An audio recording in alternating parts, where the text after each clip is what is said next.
Good evening, everybody. It's Doc here from OnTheMoneyOptions.com, and it is Monday, January 14th, and we're looking at our technical analysis for the week.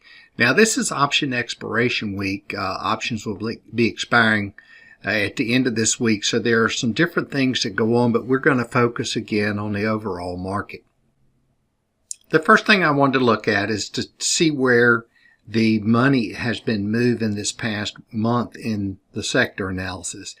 The sectors on the left side are the offensive sectors. The sectors on the right half of the screen are the defensive sectors. And one of the things that you'll notice from previous week or previous weeks is that you see a pretty good shift back toward the offensive side of the sectors. Don't know if this is something that's going to persist for a while, but it looks like it. At least, again, it's more evidence that we've put in an intermediate bottom. This chart shows each of the asset classes, the SPX, the small cap, mid cap, and the NASDAQ, looking at the number of new highs and new lows. And as you can see, over the past few weeks, we were putting in a considerable number of new lows versus new highs. That has abated at this point in time. And once again, we're seeing some indication that at least we're stable in the market for the moment. This is a look at the bullish percent indicator on the New York Stock Exchange. We put in another X today, so now we're up to the 34 level. We dropped as low as 20. So each box represents 2% of the stocks on the New York Stock Exchange. So we've seen about a 10% change in stocks from sell signals to buy signals. So once again, this looks like we're at least at an intermediate bottom for the time being. This chart is the SPY RSI chart. Again, the top of the chart's the key to me.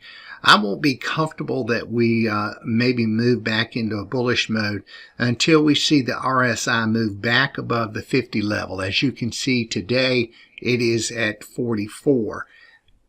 So let's see whether or not this develops and the relative strength indicator moves back above 50 and maybe back into a more stable bullish mode. This chart is the New York Stock Exchange advanced decline. As we talked about last week, we came out of the bottom of the channel that you see up there on the upper right. We've come down, put a low in, and moved back up. We've not come back inside the channel. So still at this point in time, I'd like to see the advanced decline line at least pull back up and put in a new higher high. Right now it's put in a higher high, a high but not a higher high. So we'll watch this trend. Again, this still indicates that we're in a weak mode of the market at the moment. This chart is the SPY rate of change chart. This chart to me is one of my favorites in looking at the overall stability of the market. As you can see, the rate of change right now is still negative. It's put in a bottom and it's moved off of the bottom, but it's still below zero.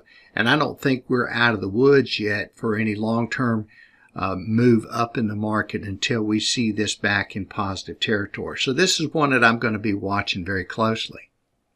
This chart concentrates on the put-call ratio for the equity only. The center of the chart is my key area where you see moving between extreme optimism and extreme pessimism. Typically, when we get really extremely pessimistic, that indicates a bottom to the market. We reached that last week, and now we've popped up and come to the other side. So we're back in sort of a middle area here where I think we're still pretty safe at this point in terms of volatility. This chart's looking at the small caps, the RUT relative to the SPX. Again, we sort of look at this as our risk on, risk off indicator. It did move off of the bottom and has come back up some. This indicates that there's a possibility that some risk is coming back into the market. So at that point, that's at least another indicator that we've stabilized at this level for the time being. In this chart, we're looking at the S&P equal weight index versus the SPX, which is a cap-weighted index. This index gives us a better overall indication of how the 500 stocks in the S&P are working. And as you can see, it's made a move up which means that more of the stocks of the S&P 500 have been participating in this move up in the last few days, and that's a good sign. You want to see that move up for any long-term bullish move. This next chart, we're looking at the VIX. Again, I've got it banded with a 2 average true range Keltner channel. And as we've talked about in the past and is further evidenced here, each time you see the VIX pop out of the top of the Keltner channel, that is very often signified an intermediate bottom in the market.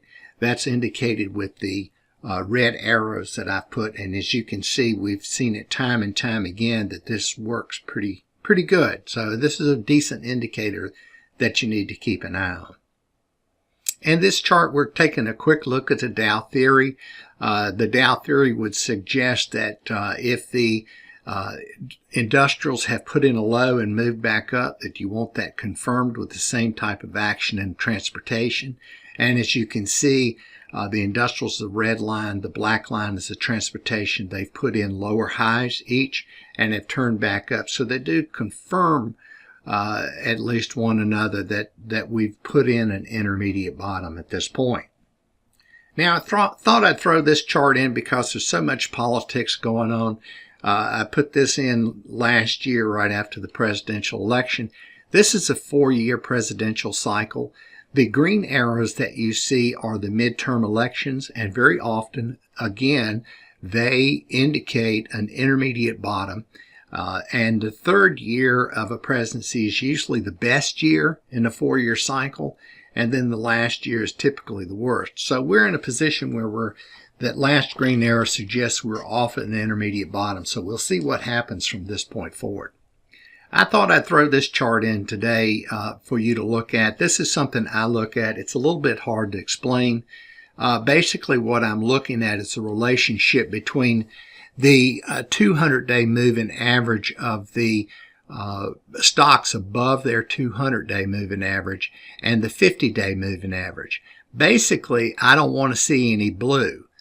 When you see blue, that means that the 200-day moving, the 50-day moving average is below the 200, which means that's a lot of move down. I'll do more with this in another segment. The last chart here I wanted to look at again is comparing the consumer staples to the consumer discretionary. When the market gets a little iffy, you see that the consumer staples rise very quickly relative to the consumer discretionary. So we're still under the little red line, even though the price action underneath it is sort of put in a top. So we'll watch this closely. For the time being, you can still suggest that the consumer staples are outperforming the consumer discretionary. And that again is a defensive mode in the market. So until next week, this is Doc saying so long and stay hedged.